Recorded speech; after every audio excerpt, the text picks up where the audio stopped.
Nibiru. Activate effect of Nibiru. I'm going to activate the effect of Nibiru. Now. Activate Nibiru. Nibiru, Nibiru, Nibiru, Nibiru, Nibiru, Nibiru, Nibiru, Nibiru.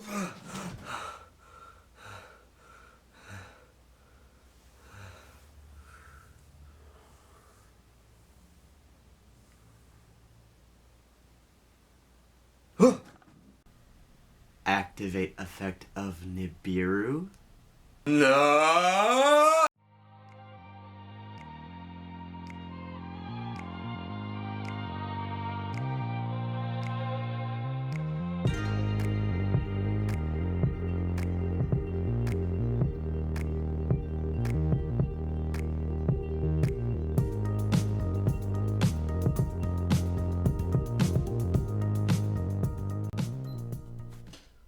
What's up, YouTube? It's Raining Card Games, and welcome to episode 10 of Sealed Only Samurai. And now, if you've noticed, we are filming in our brand new Raining Card Games studio. Anyway, let's actually talk about what we are going to be doing for today. We are going to be opening up Duel Power, along with a little blister pack that I picked up along the way. So yeah, we're still on the hunt for some good extra deck stuff like Naturia Beast, because that would greatly boost the power of the extra deck. And then also a little update. Unfortunately, I followed up on some of my orders online, and my Spirit Warrior pack order got canceled, which is kind of unfortunate considering the Lockhaven Regional is this Saturday. So I don't think I'll be able to add Shinai to the deck in that time because packs won't arrive in time. And I have a single in my binder that I pulled from a Spirit Warrior pack way back when, but I'm not going to give into the temptation because that was open before I started the series. So yeah. Anyway, what are you going to do? Who knows? Also, another product that I did order online was a bunch of actual just the Duel Power packs and not the box itself, because I got it for cheaper that way.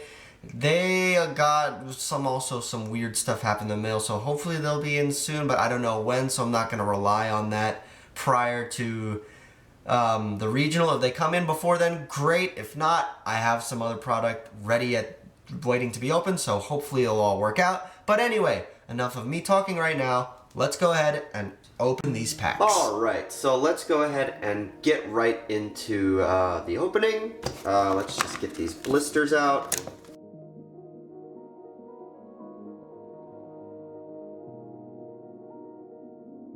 Alright, so let's go ahead and get through the promo pack because we know what we're going to get with this. So we have a Dark Magician, Hero Nero, Stardust Dragon, Utopia, Odd Eyes, Decode Talker. So hopefully we can get a Utopia double. So I'll set Utopia aside and the rest can go up here. Let's actually go, let's just do Duel Power. Oh, come on, come on. So, Nat Beast. I want a Nat Beast. Miracle Fusion. Sweet. Yes, yes.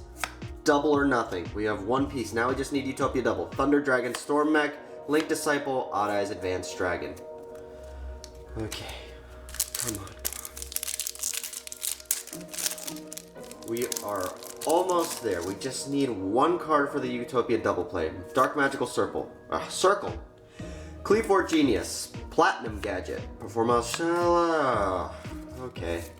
Oh well. Oh well. Oh well. Come on, Nat Beast.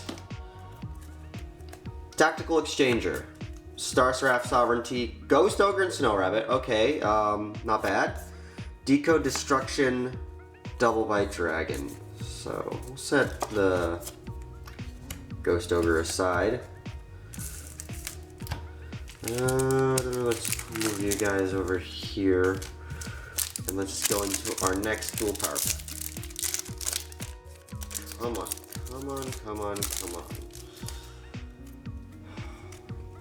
Red Dragon Archfiend King Calamity, Goki Jet Ogre, evenly matched. Okay, that is a good card. A great card, actually. Yes, I will definitely find a way to incorporate you. Star Seraph Scepter, Super Quantum Mech King, Great Magnus. Okay, that pack provided with something good. Not Nat Beast, but pretty good. Pretty good. Alright, next pack. Predaplant Orphoscorpio, Link Karibo, cool. Magical Gate of Miracles, the Winged Dragon of Ra, Immortal Phoenix. Shaddoll Construct, okay. Last pack, please, I need a Nat Beast. It's the one extra deck monster I really want. Soul Pendulum, Dark Magical Circle, Necroz of Valkyris, Galaxy Eyes, Full Armor Photon Dragon, and Signal Warrior. Oh well. But hey, we did get some good stuff. Let's then go ahead and get into Legendary Doodlist. Immortal's Destiny. I want the Starving Venom Fusion Dragon. It comes as a rare, so it's not as hard to pull as a holo, so we'll see.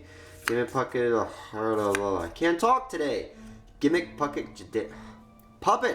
Gigante's Doll. Supreme King's Castle. Okay. Last pack. This was just like a random impulse, like, yeah, let's throw it in. Because, yeah. Fire Ant Ascator, Predaponics, Evil Hero Melissa's Edge, Roar of the Earthbound, Dark Sanctuary. Oh well. But yeah. Evenly matched, Ghost Ogre, Double or Nothing. We still have no Utopia Double, but we're definitely getting there. So, let's go edit that deck profile. Alright, so let's talk about what we've done to the deck. Not too much has changed main deck-wise. It's just the same regular lineup. Unfortunately, no Shinai. That kind of sucks, but, you know, I just want to make sure I have all the Bushido counter extenders that I can have in the deck. Still running Great Shogun Xian. And then, yeah, not too much has been tweaked main deck-wise. For what I have available, I'm pretty happy with this build. But, that being said, I did make some changes to the extra deck. Still have my Link 2s and Double Sharyuja, but what I did do is I swapped out the Barricade Board blocker to add in a Trishula, just so I could have an aggressive going second option. And then going on to the side deck, I did swap out one of the Effect Veilers for a Ghost Ogre, just in case, just to see how things go with that. And then I also opted to add in the Evenly Matched, which is also technically a Six Samurai card because look at the artwork. But yeah, overall I'm pretty happy with the side deck, and yeah, I think this is it. Alright, so we didn't get Naturia Beast, unfortunately, but we did get an Evenly Matched, which is a great card to go into the side deck, and definitely something I'd consider siding in if I'm going second. So yeah, helping just clear out board so that I can set up my board. Not a bad addition. Anyway, I think the deck is getting there. We still need a few more things. Obviously, only a one addition to what we've had before, and a few minor changes here and there that we've done. It's doable. It's not, obviously, it's definitely not where it can be, but it's definitely functional. I guess that's one way you can put it. But I think with a few more additions to the deck, we might be able to make something work that can help me do something at the regional. We'll find out Saturday, right? Anyway, but before we head on over to locals, as always, if you guys haven't subscribed yet, please do so, pretty please. And a like and a comment if you feel so generous. Also follow us on Instagram so you can get some updates on the channel, what we're doing here in the studio, and then also what we're going to be doing for next week. But yeah, enough of me talking right now. Let's go and head on over to locals.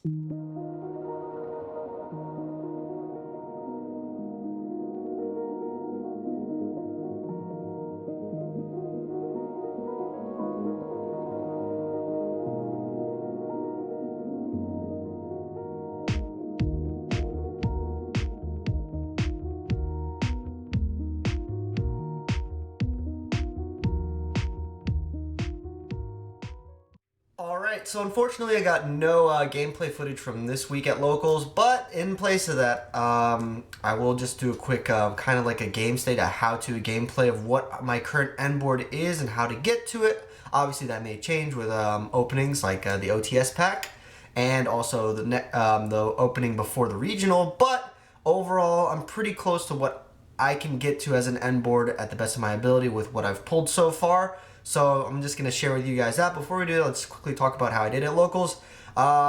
Ended 2-2-1. So 2 wins, 2 loses, or 2 losses, and a draw. Round 1, I go up against Phantasm Spiral.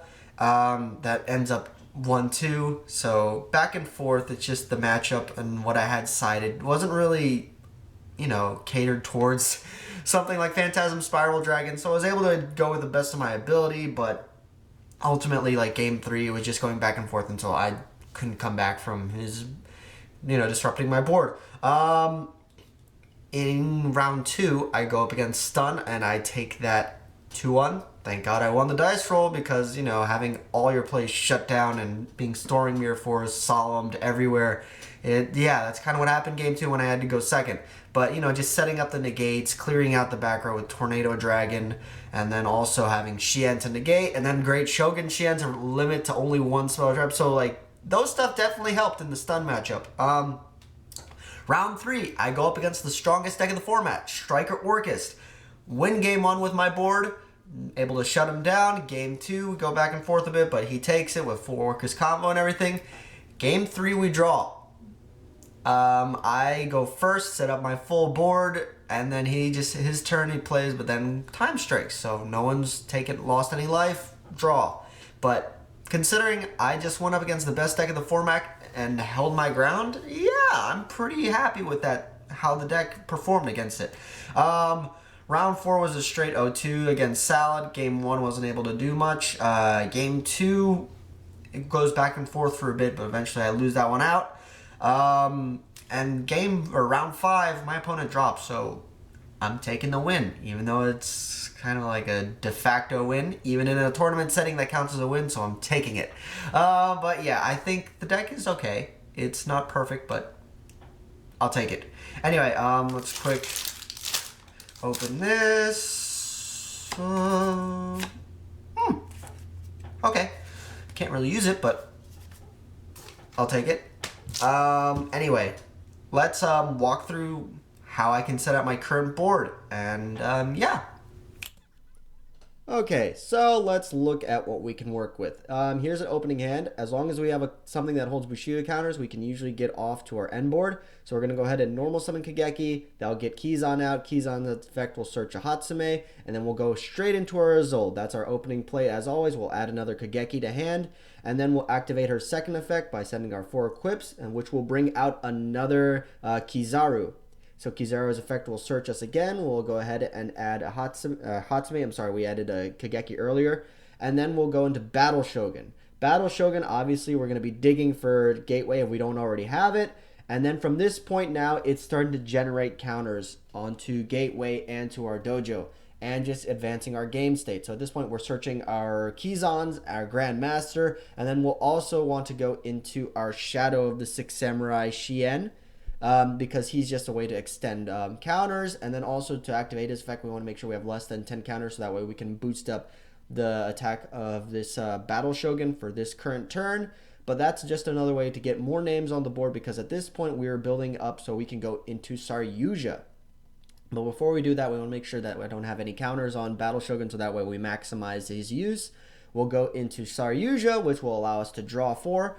And then, this is just getting cards that will help us into turn 2, like, our Solemn Strike, which we're going to keep, as well as the Ash Blossom and the Called by the Grave. So at this point now, we're going to go ahead and activate our United that we added, and then we're going to go ahead and add the Hatsume, special summon her back to the field, and then at this point, we're going to go ahead and use the effect of Dojo to bring out one of our level 2 tuners. So we'll bring out Kagamusha. And now we'll go ahead and special summon one of the Kizans that we'll bring back from a grave. And now this is basically, we're going into our first negate, which is we're going into Crystal Wing. So first that means going into Brionic, and then we'll synchro up into Crystal Wing. And then we can do is just continue to advance our game state, set up a board so that we can eventually go into a second Saryuja. So that way we can just add on and extend plays. So at first I thought you could make a Dweller there, but I opted not to because obviously you want to make the best board possible and not shut yourself off. So also keep in mind when you remove 6 counters from a gateway, you can special summon a Shien from graveyard, so you can bring back the Shien you summoned from earlier. That's 4 different monster names. That gets us another Saryuja. That gets us another draw 4. And obviously we want to keep stuff like Dojo and then other stuff like an Ash Blossom and everything. All this stuff that we can set up for future plays just so that we can shut down our opponent on the next turn. So at this point now, we're going to go ahead, special summon the Genblade through Saryuja, and that will get us our Shien. So that now is a spell and trap negate on the field, as well as advancing and getting us more counters. So now we can go ahead and keep on searching, adding more Kizans, so we can special summon them out, and then we can go into our Abyss Dweller. So at this point, this is the main board that I want to end on. I have 2 negates, I have the Graveyard Shutdown, and they're all beefed up thanks to Saryuja's effect. So at this point now, I can extend more however I want. Obviously, if I had more extra deck options, I would definitely go into them, but unfortunately, I don't really have that many options to go into. So, it's kind of stuck where it is right now, unfortunately. Hopefully I'll be able to pour more extra deck monsters out, but I can always extend and get more monsters on board. Obviously, there's Nibiru, that kind of sucks, but they would have already activated at this point by now. But you go in what you can. Battle Shogun, remember he gets 100 attack for each Bushido counter on the board, but overall, this is kind of the end board. Shien, Crystal Wing, Abyss Dweller, and then depending on the matchup, I can also go into Tornado Dragon. Let's say I'm going up against a backup heavy row, and then also stuff like Brianna can help like in going second just to bounce stuff off. But overall, this is what I want to end on. Alright, so that's going to do it for today's episode, and from here on now it's into regional mode. Getting the deck, looking at ratios, seeing what I can add in, and then also hopefully pulling some good stuff from the product that I have planned because, yeah, it would be nice to bolster up that extra deck and the side deck and everything so that I am going into the regional with a decent shot of doing okay. Anyway, but, yeah, I can't believe it's been 10 episodes now, and now next episode we are going to the Lockhaven Regional. It's kind of been a journey. It's, starting out from just the one structure deck with a little bit of dude to power up, but kind of puts everything into perspective, right? But yeah, wow. Talk about sealed only series. Anyway, enough of me trying to be a little sentimental and everything. That's gonna do it for today. I'm gonna now go ahead and start testing out the deck, getting every little resource I can, and then also stay tuned because hopefully I'll do all right. And also for the update schedule, so I will be uploading the episode with the whole regional and everything. That's going to be on the regular, as always, on Thursday. I'm not going to have any footage from locals for next week because I'm just going to be uploading what's going to happen at this weekend. And then also expect another episode of Yu-Gi-Oh! Wilderness on Monday, which is part 2 of the Puerto Rico special. Anyway, that's enough from me. I hope you guys have a wonderful rest of your day. I'm going to catch you guys next time.